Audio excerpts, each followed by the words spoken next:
U okviru kampanje Govorimo o mogućnostima formirana je mreža nastavnika i roditelja koji podržavaju inkluzivno obrazovanje djece sa oštećenjem vida.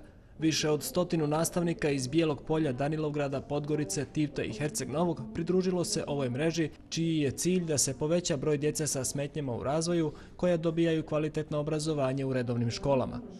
Obrazovanje se usavršava, pa danas osim Brajevog pisma imamo kompjutere sa govornom podrškom i audio biblioteku koja nam olakšava čitanje knjiga, a u budućnosti će zamijeniti i udžbenike pisane Brajevim pismom koji su glomazni i teški za nošenje i rukovanje. Resursni centar uz podršku UNICEF-a formirao je online zajednicu gdje nastavnici, roditelji i svi zainteresovani mogu da učitaju video i audio materijale za obrazovanje djece sa oštećenjem vida, postavljaju pitanja, razmjenjuju znanja i učestvuju u diskusijama o inkluzivnom obrazovanju. In this way we are creating the conditions for teachers to learn through collaboration. We are using the interactive methodology to involve them in a participatory culture and in educational debates and consultations on an ongoing and regular basis.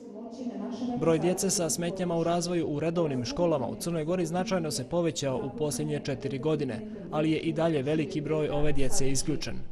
Iz tog razloga planirano je da se mreža podrške inkluzivnom obrazovanju proširi na sve škole u zemlji.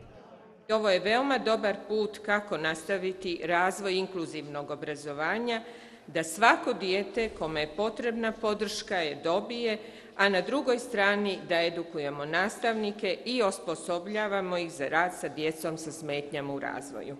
Resursni centar je najavio obogaćivanje sadržaja mreže za inkluzivno obrazovanje djece sa oštećenjem vida kroz objavljivanje audio snimaka kompletnih udžbenika za osnovnu i srednju školu u budućnosti. U okviru sajta Resursnog centra formirali smo video i audio biblioteku koja je namijenjena svim školama u Crnoj Gori.